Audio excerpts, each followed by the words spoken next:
Hello दोस्तों, आज हम सब फिर एक नए वीडियो के साथ क्लास की शुरुआत करते हैं। आज की आपकी क्लास आपके आने वाले सीटेट एग्ज़ाम के लिए मोस्ट इम्पॉर्टेंट है, जिसमें हम सब सीडीपी बाल विकास के अंतर्गत जो आपके टॉपिक है जीन पियाजे, इसको हम सब कवर करेंगे। आज की आपकी क्लास पूर्णतः थ्योरी क्लास है। सबसे पहले हम सब जीन पियाजे से संबंधित जितने भी आपके टॉपिक हैं हर एक टॉपिक को कवर करेंगे। फिर लास्ट में उन्हीं सब पॉइंट से जो क्वेश्चन बन सकते हैं आपके सीटेट एग्जाम में, कुछ क्वेश्चन को भी कवर करेंगे ताकि आपका कंसेप्ट क्लियर हो जाए।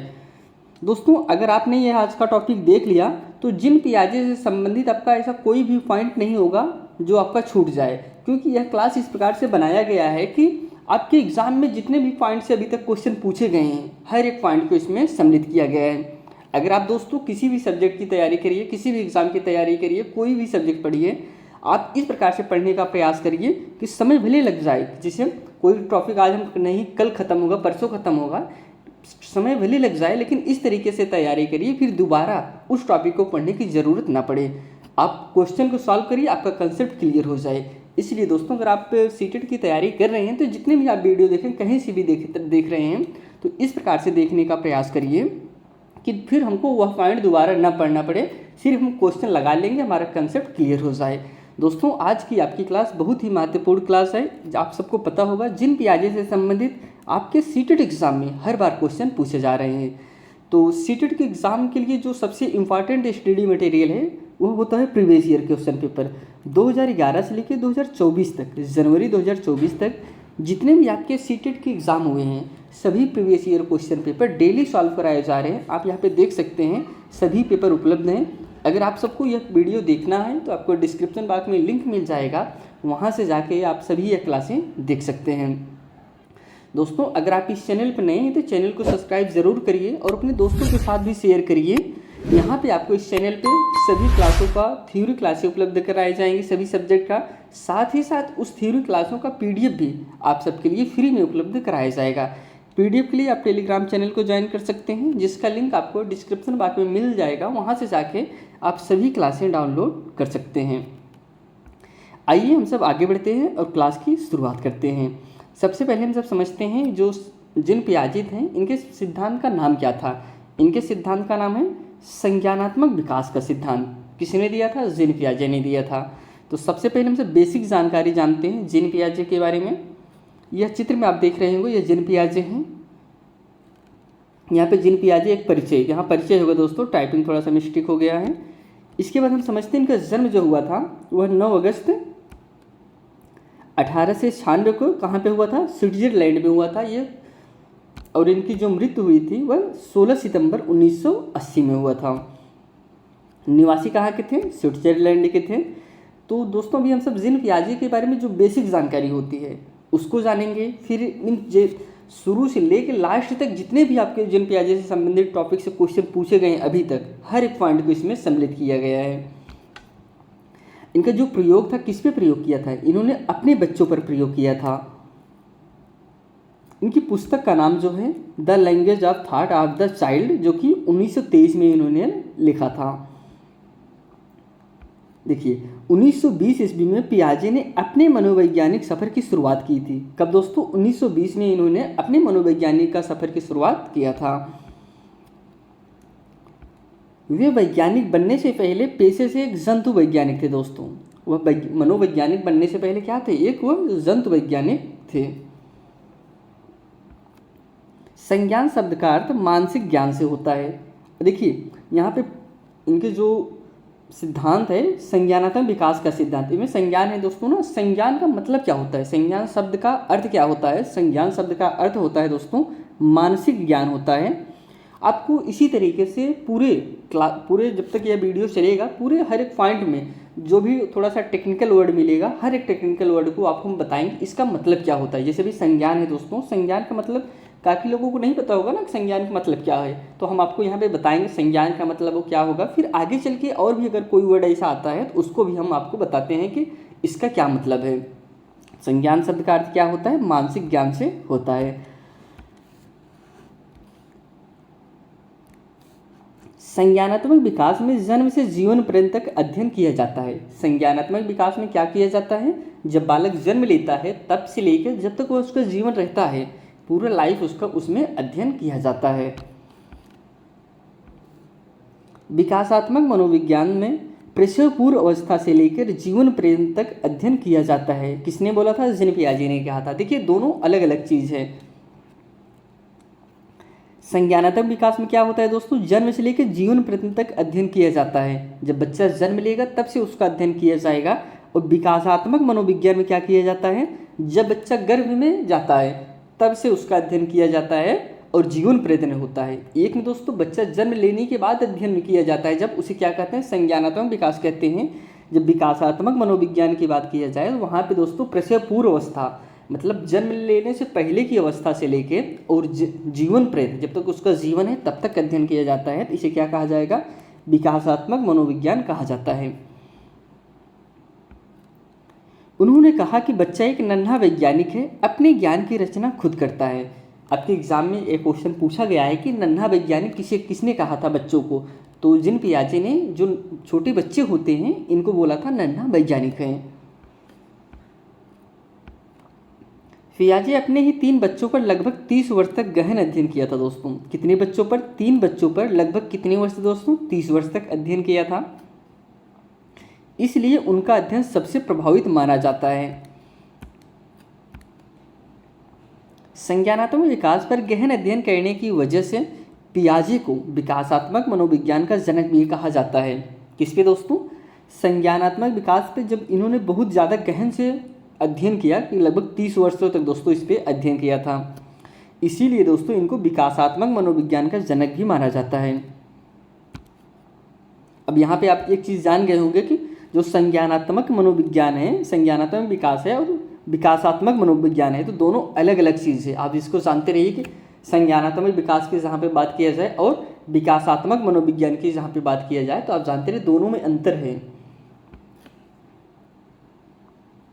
अब कुछ प्रमुख शब्दावलियों को हम समझ लेते हैं कि देखिए अभी हम सिर्फ भूमिका बना रहे हैं, अभी हम इनके सिद्धांत पे नहीं आए कि इनका कौन सा सिद्धांत था, किस पे दिए थे, किस प्रकार से बताए थे। उसके पहले कुछ ऐसे वर्ड को हम सब चर्चा कर लेंगे जो कि सिद्धांत में मिलेगा तो आप तुरंत समझ जाएंगे।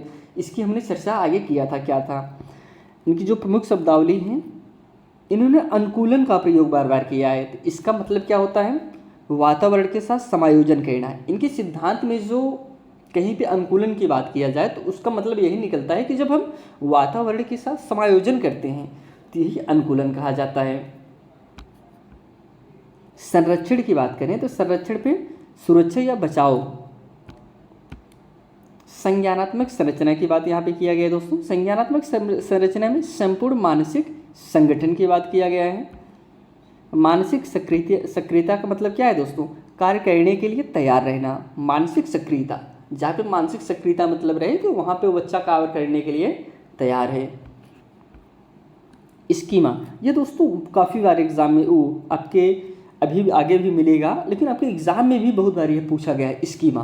तो स्कीमा के बारे में अभी आपको हम बहुत थोड़ा से बताएंगे, बाकी आगे चल के इस पर पूरा एक पॉइंट ही बना दिए हैं, वहाँ पे इसके बारे में लिखा ही गया है कि स्कीमा मतलब होता क्या है। तो मस्तिष्क की योजनाओं को प्रकट करना क्या कहलाता है दोस्तों? स्कीमा कहा जाता है। स्कीमा फिर दिया गया वातावरण के द्वारा अर्जित ज्ञान का संगठन भी क्या है दोस्तों? स्कीमा है। अब देखिए ऐसे शब्द नहीं है कि सिर्फ एक शब्द का एक ही जगह यूज होता है। कहीं पे स्कीमा का यूज किया गया है मस्तिष्क की योजनाओं को प्रकट करने के लिए, और कहीं पे स्कीमा वातावरण के द्वारा अर्जित ज्ञान का संगठन को स्कीमा के अंतर्गत रखा गया है। अभी इसके बाद इसके आगे हम इसके बारे में आपको बताएंगे स्कीमा का एक्चुअल मतलब क्या होता है। अभी आपको हम सिर्फ शब्द बता रहे हैं कि ताकि आपके पास अगर कहीं अनुकूलन शब्द मिले तुरंत समझ जाइए कि इसकी चर्चा हमने आगे किया था। स्कीमा मिले, मानसिक सक्रियता मिले, ये सब आप जानते रहें। कुछ विशेष है, इसको जानिए आप। मनोविज्ञान में उद्दीपक अनुक्रिया को स्कीमा कहा जाता है दोस्तों। उद्दीपक अनुक्रिया को स्कीमा कहा जाता है। अगर आपने इसके पहले की वीडियो देखा होगा तो आप जानते होंगे उद्दीपक कहते हैं किसे हैं, अनुक्रिया कहते हैं किसे हैं। आपको हम तब भी बता देते हैं उद्दीपक मतलब क्या होता है, अनुक्रिया मतलब क्या होता है। देखिए अनुक्रिया स्कीमा कहा जाएगा, उद्दीपक अनुक्रिया। उद्दीपक होता है जैसे भी आप हैं, आपके सामने कोई भोजन आ जाए, भोजन क्या हो गया? भोजन उद्दीपक का उद्दीपक है। अब भोजन को देखने के बाद आप लार टपकाना शुरू कर दें, मन में चाहता है कि हमको यह भोजन को खाना है, ये आपकी अनुक्रिया है। मतलब भोजन को देखने के बाद आपके अंदर जो चंज आया, वही तो अनुक्रिया हो गई। और भोजन क्या हो गया, उद्दीपक हो गया। इसी को क्या कहते हैं, इसी को स्कीमा कहते हैं। मनोविज्ञान में उद्दीपक अनुक्रिया को ही क्या कहा जाता है, स्कीमा कहा जाता है। संज्ञानात्मक विकास के सिद्धांत की अगर हम सब बात करें तो पियाजे के अनुसार बच्चे अनुकूलन द्वारा सीखते हैं। अनुकूलन की भी हमने बात किया जस्ट दोस्तों। अनुकूलन मतलब, एक मिनट, यहाँ पे हमने बात किया था वातावरण के साथ समायोजन करना, तो वही यहाँ पे कह रहे हैं कि पियाजे का मानना था कि बच्चे जो हैं अनुकूलन के द्वारा सीखते हैं, पर्यावरण के द्वारा सीखते हैं। किसने कहा था, पियाजे का मानना था। पियाजे के सिद्धांत 4 चरण हैं। पियाजे का जो सिद्धांत है इसमें 4 चरण दिए गए हैं, जिन्हें गुणात्मक चरण में आगे बढ़ाया गया है। कैसे बढ़ाया है, गुणात्मक चरण में, मतलब दोस्तों कहने का तात्पर्य पहला चरण अगले चरण से गुणात्मक रूप से परिवर्तन हुआ है। किसी चरण को न तो छोड़ा जा सकता है और न ही चरण को क्रम बदला जा सकता है। इनका जो चरण बनाया गया है दोस्तों, तो इस तरीके से बनाया गया है, आप एक चरण को छोड़ के दूसरे चरण में नहीं जा सकते हैं। अगर आप, इनके 4 चरण हैं, अगर आप यह चाहें कि हम पहले चरण में रहें, दूसरे में ना रहे, सीधा तीसरे में चले जाएं, ये संभव नहीं है दोस्तों। एक बच्चा ये सब चारों चरण से होके ये गुजरेगा। ये एकदम कंटिन्यू प्रक्रिया है दोस्तों। कोई भी बालक इन सभी प्रक्रियाओं से होकर ही आगे जाएगा। इसमें कोई भी बालक एक चरण को छोड़ नहीं सकता है, और इसका क्रम भी आप नहीं बदल सकते कि पहले हम तीसरा ही क्रम सीख लें फिर पहला क्रम पे जाएं, वह भी नहीं है। अब ऐसा क्यों है, इसको हम आपको आगे बताते हैं कि ऐसा क्यों है। इसे आप बदल नहीं सकते हैं और इसे आप छोड़ नहीं सकते हैं। कुछ महत्वपूर्ण शब्द की अगर हम सब बात करें तो वस्त अस्थायित्व। अब वस्त अस्थायित्व की भावना जब बालक के अंदर कब आती है, अब यहाँ पे एक चित्र में देख रहे होंगे कि चित्र में उसकी मम्मी जो है अपने सर को ढकी हुई बच्चा वहाँ पे देखने का प्रयास कर रहा है। भले ही वस्तु आग से ओझल हो लेकिन उसका अस्तित्व बना रहता है। अगर कहीं पे वस्त अस्थायित्व शब्द आपको मिल जाए, वस्तु अस्थायित्व, तो वहाँ पे इसका मतलब क्या है आपको हम बता देते हैं। आपके एग्जाम में ये पूछा गया है वस्तु अस्थायित्व। तो वस्तु अस्थायित्व मतलब होता है जिसे मम्मी ना रहे, करें भले ही वस्तु आग से ओझल हो लेकिन उसका अस्तित्व बना रहे। जो छोटा बालक होता है उसकी मम्मी उसके सामने नहीं रहती है, लेकिन उसके मम्मी का फिगर उसके सामने बना रहता है। थोड़ा सा भी भूख लगी, रोने लगी, पता है बच्चा रोएगा तुरंत मम्मी आ जाएगी, मतलब उसको पता है कि हम थोड़ा सा रोएंगे मम्मी आ जाएगी। मम्मी का चेहरा बना हुआ है उसके सामने। यही होता है दोस्तों वस्तु अस्थायित्व। यहाँ पे एक पॉइंट थोड़ा सा टाइपिंग मिस्टेक था, यहाँ पे अनुकूलन हम आपको बता देते हैं। वातावरण के अनुसार अपने आप को ढालना ही क्या कहलाता है, अनुकूलन कहलाता है। जैसे कि आपको बताए थे पर्यावरण के साथ ही दोस्तों समायोजन करना ही क्या कहलाता है, अनुकूलन कहलाता है। फिर एक शब्द आता है संक्रिया। तो अगर इसकी हम सब बात करें, एक मिनट, हाँ, किसी वस्तु व आकृति को बिगाड़कर पहले जैसे करने का प्रयास करना संक्रिया कहलाता है। संक्रिया का मतलब होता है कि किसी वस्तु को, आकृति को हम बिगाड़ दें, पहले जैसे करने का प्रयास करना। जैसे बच्चा है, नल की टोटी है, नल की टोटी वह खोला, पानी भरा, फिर वह उसको बंद करने का प्रयास कर रहा है। यही क्या कहलाता है, यही कि संक्रिया कहलाता है। यह किसी वस्तु, पहले आकृति को क्या किया, पहले नल की टोटी बंद थी वैसे खोल दिया, फिर उसको बंद करने का प्रयास करने लगा, यही वस्तु, यही संक्रिया कहलाता है। इसको आप काफ़ी बार ऐसी गलतियाँ किए होंगे, घर में कोई चीज़ होता होगा, आपसे गिर गया, टूट गया, फिर आप तुरंत उसे उसी तरीके से बना के रखने का प्रयास करने लगते हैं। यही आपकी क्या कहलाता है, यही संक्रिया कहलाता है। फिर जीववाद, यह बहुत ही इम्पॉर्टेंट है। जीववाद, जीववाद का मतलब होता है, इसे एक बच्चा, यहाँ पे आप चित्र में देख रहे होंगे, एक बच्चा बैठा हुआ है, उसके सामने खिलौना है, वो डोल थोड़ा सा जो बोल रहा है बच्चा उसको रिपीट कर रहा है, और बच्चा खुशी है बहुत ज़्यादा। अब उसको यह नहीं पता है कि इसमें जान है कि नहीं जान है, वो सोच रहा है कि हम जो कह रहे हैं वही बच्चा वो अगला वाला बोल रहा है, मतलब उसमें भी जान है। अब आगे इसके बारे में आपको हम बताते हैं। बच्चे आसपास की वस्तुएं, खिलौनों को जीवित समझकर भ्रमित हो जाते हैं, यही जीववाद कहलाता है।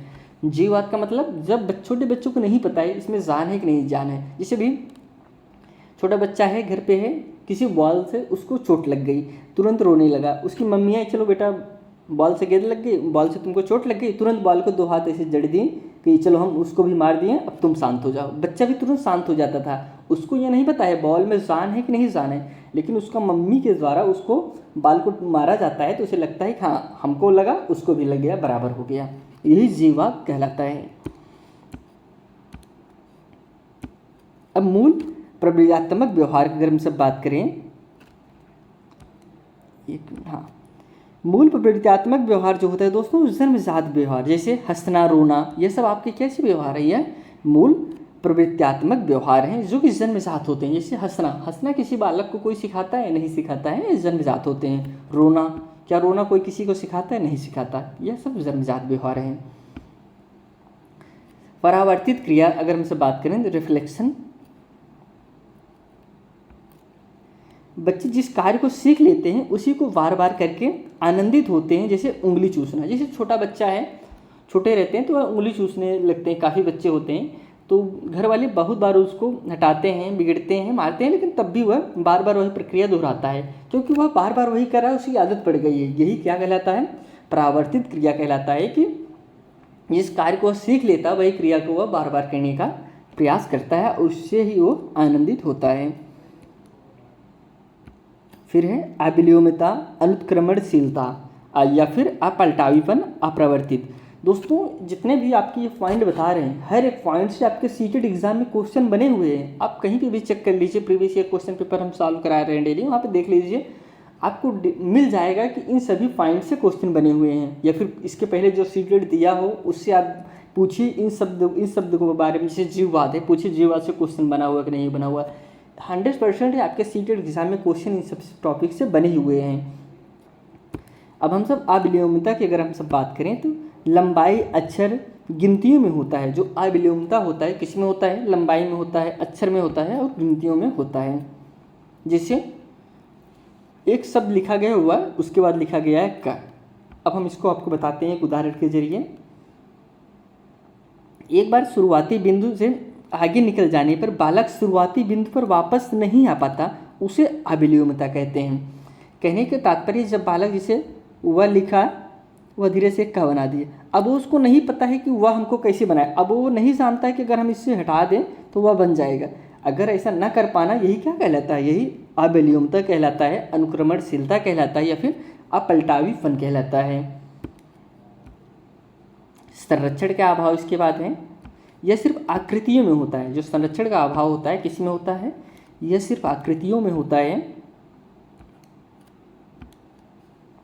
मूल आकृति में थोड़ा सा फेरबदल होने पर बच्चा मूल आकृति को भूल जाता है। कहने का तात्पर्य है कि आप कोई चित्र बनाएं, उसमें थोड़ा सा परिवर्तन कर दें, तुरंत बच्चा भूल जाएगा पहले वाली आकृति क्या थी। तो यही होता है दोस्तों मूल आकृति, संरक्षण का अभाव। जब आकृतियों में कोई चेंज कर दें, बच्चा ना समझ पाए कि हाँ पहली वाली आकृति समझ ही ना पाए हो। पहले कोई भी आप चीज़ चित्र बनाएं, उसमें थोड़ा सा परिवर्तन कर दें, तब बच्चों पिछले वाले चित्र को नहीं समझ पा रहा है क्या था, अब क्या है उसको समझ पा रहा है। यही आपका कहलाता है संरक्षण का अभाव। केंद्रीकरण, किसी वस्तु या घटना को सिर्फ एक संकुचित तरीके से समझना केंद्रीकरण कहलाता है। कह रहे हैं जब किसी घटना को किसी एक ही तरीके से हम समझते जब हैं, यही आपका केंद्रीकरण कहलाता है। स्कीमा की बात करें, बच्चों की सूचनाओं का भंडारण गृह जहां वह अपनी सूचनाएं सहेज कर निश्चित योजना के अनुसार रखता है, यही आपका स्कीमा कहलाता है। बच्चे सूचनाओं का भंडारण गृह जहां वह अपनी सूचनाओं को सहेज कर रखता है, सहेज कर एक निश्चित योजना के अनुसार रखता है, यही आपका स्कीमा कहा जाता है। फिर आता है अनुकूलन। अनुकूलन, इसके पहले आपको हम बताए थे अनुकूलन के बारे में थोड़ा सा, लेकिन अब इस पॉइंट में क्या उसका यूज़ है हम बताते हैं आपको। जानकारी को ज़रूरत के अनुसार ढाला। अनुकूलन मतलब क्या होता है? जब हम जानकारी को ज़रूरत के अनुसार से ढालते हैं। तो एक होता है अनुकूलन, दो प्रकार से होता है, एक होता है समावेशन, एक होता है समायोजन। तो समावेशन की अगर हम सब बात करें तो पुरानी सूचनाओं में नई सूचनाओं को जगह देना, यही आपका क्या कहलाता है? समावेशन कहलाता है। जैसे उड़ने वाले पक्षियों में तोते के बाद गौरैया को भी शामिल करना। कोई बालक है, उसे पता है कि जो है तोता उड़ता है। अब उसमें उसे एक पक्षी और पता चल गया कि गौरैया भी उड़ती है, उसको शामिल करना यही आपका समावेशन कहलाता है। इसके बाद समायोजन आता है। एक मिनट, थोड़ा सा टाइपिंग की मिस्टेक है दोस्तों। हाँ, पहले हम समायोजन को समझ लेते हैं। नई जानकारी के कारण पुरानी जानकारी के गलत हो जाने पर या विरोधाभास पैदा होने पर जानकारी को फिर व्यवस्थित करना, यही आपका क्या कहलाता है, समायोजन। अब हम इसको उदाहरण के जरिए समझते हैं। काला केवल कौवा, यह याद करने के बाद कोयल देखने पर आवाज़ के आधार पर अंतर कहना, यही आपका क्या कहलाता है दोस्तों, समायोजन कहलाता है। जब हम समझ जाएं कि दोनों में अंतर कर लें, जैसे कह रहे हैं काला केवल कौवा है, यह याद करने के बाद, जैसे हमने याद कर लिया काला जो होता है कौवा होता है, लेकिन हमको बाद में पता चलता है कि जब उसकी आवाज़ सुनते हैं तो एक जानवर और है काला, लेकिन वह कौवे की तरह नहीं बोलता है, वह दूसरे तरीके से बोलता है। तब हम उसमें अंतर कर लेते हैं, नहीं वह कोयल है या कौवा है। यही आपका क्या कहलाता है, समायोजन कहलाता है। अब हम जिन पियाजे के सिद्धांत पे चलते हैं। इन्होंने जो अपना सिद्धांत दिया था, जिन पियाजे का संज्ञानात्मक विकास के 4 चरण हैं। संज्ञानात्मक विकास का सिद्धांत दिए थे जिन पियाजे ने, इसको 4 चरण में इन्होंने बांटा था। अब यहाँ पे आपको हम बताएंगे क्यों सभी एक दूसरे से बधे हुए चरण हैं। कोई आप एक चरण को छोड़ के दूसरे चरण में नहीं जा सकते, ना उनको छोड़ सकते हैं। पहला जो चरण है संवेदी गामक अवस्था। इन सभी अवस्थाओं के दोस्तों आप इंग्लिश में नाम याद करिएगा, क्योंकि हिंदी में आपको नाम इसके और सारे भी नाम है, तो उसको हम आपको उसको भी बताएंगे, लेकिन आप ज़्यादा फोकस करिएगा जो इसके इंग्लिश नाम है सेंसरी मोटर स्टेज, जो कि 0 से लेकर 2 वर्ष तक चलती है। इसको आप याद करिएगा। आप यहाँ पे एक बच्चा देख रहे होंगे, इसके बाद हम बात करते हैं इसके बारे में। इस अवस्था में बालक ज्ञानेंद्रियों के द्वारा सीखता है। किसके द्वारा दोस्तों, ज्ञानेंद्रियों के द्वारा सीखता है। किस अवस्था में, संवेदी गामक अवस्था, सेंसरी मोटर स्टेज में। अब इसके कुछ उपनाम हैं, इसको आप जानते रहिए। हो सकता है कि आप संवेदी गामक अवस्था ना सुन के इसमें से कोई भी नाम सुने होंगे। संवेदी पेशी अवस्था, पेशी अवस्था, इंद्रिय जनित अवस्था या फिर गामक अवस्था, सेंसरी मोटर स्टेज। यह इंपॉर्टेंट इसमें मार दिए हैं क्योंकि ये इंग्लिश में नाम है, तो इसको अगर आप याद किए रहेंगे, हिंदी में कुछ भी नाम रहे इन सब में से, लेकिन इंग्लिश में यही रहेगा सेंसरी मोटर स्टेज। आप गामक अवस्था काफ़ी देखे होंगे, गामक अवस्था लिखा भी जाता है ज़्यादा। तो यह सभी अवस्थाएं पहली अवस्था की बात है, जो जिन पियाजे की पहली अवस्था है, संवेदी गामक अवस्था, सेंसरी मोटर स्टेज, इसी के सब उपनाम हैं। इस अवस्था के अंतर्गत 0 से लेकर 2 वर्ष के बालक का अध्ययन किया जाता है। किसका अध्ययन किया जाता है, जो 0 से लेकर 2 वर्ष के बालक होते हैं उनका अध्ययन किया जाता है। इस अवस्था में बालक वस्तुओं को देखकर, सुनकर, स्पर्श करके, गंध के द्वारा या स्वाद के द्वारा अनुक्रिया व्यक्त करता है। अनुक्रिया मतलब क्या होता है, अनुक्रिया मतलब होता है जब हम कोई चीज़ को देखने के बाद हमारे अंदर जो उत्सुकता आती है, जो परिवर्तन होता है, वही आपका क्या कहलाता है, अनुक्रिया कहलाता है। जैसे भोजन को देखने के बाद लार का टपकना अनुक्रिया हो गया, भोजक उद्दीपक हो गया। वही कह रहे हैं कि जो 0 से लेकर 2 वर्ष का जो बालक होता है वह अपनी अनुक्रिया कैसे व्यक्त करता है, देख कर व्यक्त करता है, सुन कर व्यक्त करता है, गंध के द्वारा, स्वाद के द्वारा। जैसे भी छोटा बच्चा है, 1 साल का बच्चा है, अब इसे कोई ड्रॉप पिला दीजिए, दवा कोई पिला दीजिए, तुरंत वह गिनगिनाता जाएगा, अजीब तरीके से फेस बना लेगा। मतलब अपनी अनुक्रिया व्यक्त कर रहा है, बोल तो पाएगा नहीं वो, लेकिन अपने फेस के जरिए रो के वो अपनी अनुक्रिया व्यक्त करता है। यही होता है दोस्तों सेंसरी मोटर स्टेज में। वस्तु स्थापित मूल, प्रव्यात्मक व्यवहार, परावर्तित क्रिया, अनुकरण, यह सब दोस्तों इसमें होते हैं। वस्तु स्थायित्व होता है, मूल प्रव्यात्मक व्यवहार होते हैं, परावर्तित क्रिया होता है, अनुकरण होता है। यह सब दोस्तों संवेदी गामक अवस्था में होता है। इसके बाद जो सेकंड आता है पूर्व संक्रियात्मक अवस्था। पूर्व संक्रियात्मक अवस्था जो कि 2 से लेकर 7 वर्ष तक चलती है। इसे हम क्या कहते हैं, प्री ऑपरेशनल स्टेज कहते हैं। इंग्लिश में आप नाम याद करिएगा, पूर्व संक्रियात्मक अवस्था। इस अवस्था में बालक प्रतीकों के द्वारा, उन प्रतीकों को देखकर पहचानता है दोस्तों। किसको, प्रतीक को देखकर, कोई चित्र को देखकर वो पहचान जाएगा यह क्या है। हम इसके कुछ उपनाम समझ लेते हैं। प्राक संक्रियात्मक अवस्था, अनुत्क्रमणशीलता की अवस्था, अतार्किक चिंतन की अवस्था, खिलौनों की आग, ये इंपॉर्टेंट है। खिलौनों की आग आपके एग्जाम में ये पूछा गया है, खिलौने की अवस्था किस अवस्था को कहा जाता है? तो आप जानते रहिए प्री ऑपरेशनल स्टेज को कहा जाता है। 2 से 7 वर्ष होता है पूर्ण संक्रियात्मक अवस्था में। इस अवस्था में 2 से 7 वर्ष के बालकों का अध्ययन किया जाता है। किसका अध्ययन किया जाता है? 2 से लेकर 7 वर्ष तक जो बालक होते हैं उनका अध्ययन किया जाता है। इस अवस्था में बालक लिखना, पढ़ना, गिनना, रंग को पहचानना, वस्तुओं को क्रमबद्ध रखना, हल्के और भारी का ज्ञान, पूछने पर अपना नाम बता लेना, माता पिता की आज्ञा मानना, ये छोटे मोटे कार्य में सहयोग करना प्रारंभ कर देता है। ये सब गुण किसमें देखने के मिलते हैं? जो बच्चे 2 से लेकर 7 वर्ष के बच्चे होते हैं इसमें उनमें यह सभी गुण देखने को मिलते हैं। इसमें एक चीज़ और होता है, आप जानते रहिए, इसमें नोट नहीं किए हैं।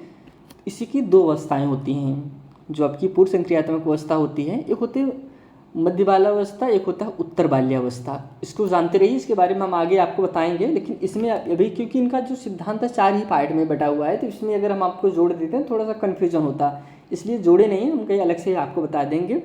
जो पूर्व संक्रियात्मक अवस्थाएँ होती है इसके 2 और भाग होते हैं, एक होता है मध्य बाल्यावस्था, एक होता है उत्तर बाल्यावस्था।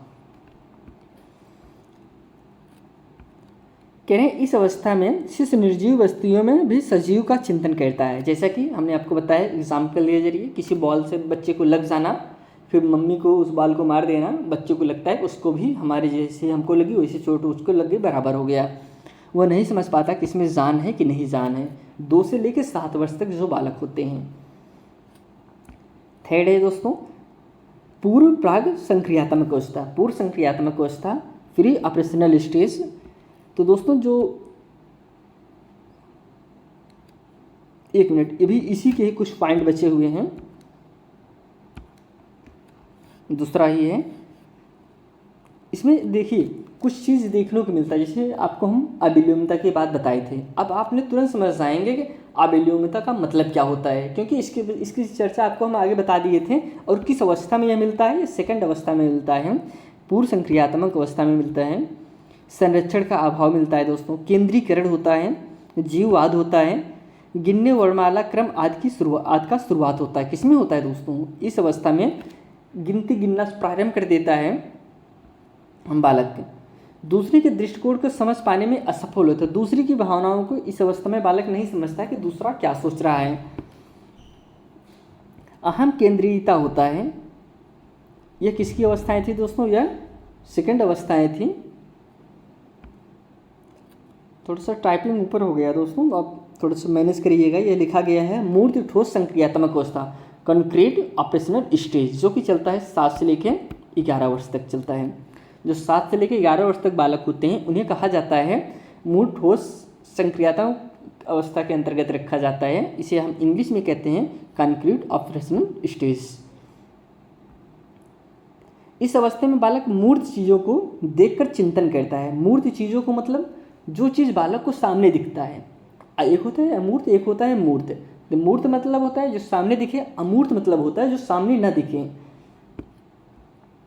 इसके कुछ उपनाम हम समझ लेते हैं। सबसे पहले स्थूल संक्रियात्मक अवस्था, मूर्त संक्रियात्मक अवस्था, ठोस संक्रियात्मक अवस्था, तार्किक चिंतन की अवस्था, उत्क्रमणशीलता की अवस्था, प्रत्यक्ष चिंतन की अवस्था, लास्ट है मूर्त चिंतन की अवस्था। यह सब दोस्तों इसी अवस्था के सब उपनाम हैं। आप ध्यान दीजिएगा, एग्जाम में अगर यह सभी कोई भी नाम मिल जाए आप तुरंत टिक कर दीजिएगा, जिन पियाजे के 3rd नियम के अंतर्गत हैं, 3rd चरण के अंतर्गत हैं। इसका इंग्लिश में आप नाम रखिएगा कंक्रीट ऑपरेशनल स्टेज। इंग्लिश में सेम यही लिखा रहेगा, हिंदी में चेंज हो सकते हैं। इसमें क्या मिलता है दोस्तों? विलोमता। क्या देखने को मिलता है? संरक्षण, विकेंद्रीकरण, श्रृंखला, गणितीय संक्रियाएं, वर्गीकरण, क्रम परिपक्वता, तार्किकता की शुरुआत हो जाती है। यह सब दोस्तों आपके जो मूर्त ठोस संक्रियात्मक अवस्था 7 से लेकर 11 वर्ष तक जो बालक होते हैं उन सभी में यह चीज़ देखने को मिलती है। इसमें बच्चा तार्किक चिंतन की शुरुआत करता है, लेकिन एकदम पूर्णतः चिंतन नहीं करने लगता है, नियम सूत्र नहीं बनाने लगता है। इसमें शुरुआत हो जाती है। लेकिन आगे कुछ पॉइंट है इसी से। इस अवस्था में 7 से 11 वर्ष के बालकों का अध्ययन किया जाता है। किसका अध्ययन किया जाता है? जो बालक होते हैं 7 से लेकर 11 वर्ष के बालक होते हैं उनका अध्ययन किया जाता है। इस अवस्था के बालकों में दिन, तारीख, महीना, समय, वर्ष देखकर चिंतन करना, समानता, असमानता, तुलनात्मक अध्ययन, भाषा संप्रेषण की योग्यता, क्रमबद्ध चिंतन इत्यादि गुण का विकास हो जाता है। किस अवस्था में? मूर्त ठोस संक्रियात्मक अवस्था में। अगला चरण और लास्ट चरण है अमूर्त संक्रियात्मक अवस्था, फॉर्मल ऑपरेशनल स्टेज, जो कि 11 से 15 वर्ष या फिर 11+ आप कह सकते हैं। देखिए, अमूर्त की बात करें, हमने आपको बताया कि एक होता है मूर्त, एक होता है अमूर्त। मूर्त मतलब होता है जो चीज़ हमको सामने दिखे, और अमूर्त मतलब क्या होता है? जो चीज़ हमारे सामने ना दिखे तब भी हम उस पर चिंतन कर लें, यही आपका अमूर्त ठोस संक्रियात्मक अवस्था कहलाता है। इस अवस्था में बालक अमूर्त चिंतन करता है। कहने का तात्पर्य बालक को सामने वह चीज़ नहीं देखेगी तब भी उसके बारे में नियम सूत्र चिंतन करेगा। कुछ उपनाम इसके हैं: औपचारिक संक्रियात्मक अवस्था, अमूर्त संक्रियात्मक अवस्था और परोक्ष चिंतन की अवस्था। यह सभी अवस्थाएं अमूर्त संक्रियात्मक अवस्था के उपनाम हैं। इस अवस्था में 11 से अधिक आयु के बालक का अध्ययन किया जाता है। आप 11 से 15 कह सकते हैं या फिर 11+ आप कह सकते हैं, तब भी आपका सही होगा। इनका अध्ययन किया जाता है। इस अवस्था में बालक में तर्क वितर्क, चिंतन करना, समस्या समाधान करना, शिक्षण करना, ध्यान, वाद विवाद, प्रत्यक्षीकरण, पूर्ण भाषा विकास, मौलिक निर्णय क्षमता, परिकल्पनात्मक चिंतन इत्यादि मानसिक योग्यता का पूर्ण विकास हो जाता है। किस अवस्था में? अमूर्त संक्रियात्मक अवस्था में। इसकी ओर हम सब बात करते हैं। इस अवस्था में दोस्तों अमूर्त चिंतन करता है, अपसारी चिंतन करता है, परिकल्पनात्मक चिंतन करता है, तार्किक चिंतन करता है। अब देखिए, यहाँ पे एक आपके पॉइंट मिला है अपसारी चिंतन, इसकी बात आपको हम बता देते हैं, क्योंकि यह पॉइंट आपके एग्ज़ाम में, कोई भी आप एग्ज़ाम देख लीजिए, सीटेट का जो पेपर हुआ है, कोई भी पेपर आप देखेंगे उसमें आपको मिल जाएगा अपसारी और अपसारी। अपसारी अगर आप समझना चाहते हैं, थोड़ा सा बहुत छोटे से आपको हम बताएंगे। अपसारी वह होता है, जैसे आपको हम निबंध दे दें लिखने के लिए, आप निबंध लिखिए, यह हो गया अपसारी चिंतन के अंतर्गत आएगा। जब आपको हम एक क्वेश्चन दे दें उसमें 4 विकल्प रहे, वह आपका अभिसारी के अंतर्गत आएगा। कहने का तात्पर्य अपसारी का मतलब होता है जब बालक खुद से चिंतन करके कोई चीज़ लिखे, यह पॉजिटिव पॉइंट है। अपसारी अभिसारी जो है आपका निगेटिव पॉइंट है। जैसे भी आपसे हम एक क्वेश्चन पूछ लें कि आप भारत की राजधानी क्या है बताइए, तो भारत की राजधानी जितने भी बालक रहेंगे सभी ये बताएंगे भारत की राजधानी नई दिल्ली है। यह कैसा क्वेश्चन हो गया? यह आपका अभिसारी क्वेश्चन हो गया। अगर हम ऐसा पूछें कि भारत की राजधानी दिल्ली की विशेषता बताइए, अब क्या सभी का जवाब एक जैसा रहेगा? नहीं, अब सभी लोग अलग अलग जवाब देंगे अपना चिंतन, अपने दिमाग से, अपने थॉट से। तो इसलिए ये इसे हम क्या कहेंगे? अपसारी चिंतन कहेंगे। दोस्तों, अगर आप इस चैनल पर नए हैं तो चैनल को सब्सक्राइब ज़रूर कर लीजिए। यह वीडियो आप सबके लिए बनाया गया है और इसमें हर एक पॉइंट को सम्मिलित किया गया है, जिस पॉइंट से आपके एग्ज़ाम में क्वेश्चन पूछे जा सकते हैं या फिर पूछे जा रहे हैं। तो दोस्तों, यहाँ पे आपको कंप्लीट सभी क्लासों का, सभी सब्जेक्ट का इसी प्रकार से सभी क्लासें उपलब्ध कराई जाएंगे। 2011 से लेकर जनवरी 2024 तक सभी previous year question paper solve कराए जाएंगे। साथ में साथ उन सभी क्लासों का PDF भी आप सबको टेलीग्राम चैनल पर उपलब्ध कराया जाएगा यशवर स्टडी पे। तो आइए हम सब आगे बढ़ते हैं। दोस्तों, आप चैनल को जरूर सब्सक्राइब करिएगा और अपने दोस्तों के साथ भी शेयर करिएगा। अब हम सब इन्हीं सब पॉइंट से कुछ क्वेश्चन को भी कवर कर लेते हैं ताकि कंसेप्ट क्लियर हो जाए। पहला क्वेश्चन है, पूर्व संक्रियात्मक अवस्था में कौन सी संज्ञानात्मक क्षमता होती है? अब आप तुरंत बता सकते हैं पूर्व संक्रियात्मक अवस्था में कौन सी क्रिया होती है? अमूर्त सोच की क्षमता होती है। अमूर्त सोच क्या होता है दोस्तों? अमूर्त सोच लास्ट चरण में होता है।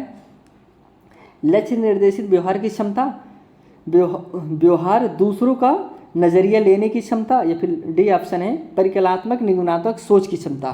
क्या बच्चा सोचने लगता है? नहीं, लक्ष्य निर्देशित व्यवहार करता है दोस्तों, वह लक्ष्य निर्देशित व्यवहार की क्षमता होती है। किसमें? पूर्व संक्रियात्मक अवस्था में। तो option B is right answer. अगला क्वेश्चन है, जिन पियाजे के सिद्धांत में क्रमबद्धता किस संदर्भ में प्रयोग हुआ है? दोस्तों, किसकी बात करें? क्रमबद्धता की।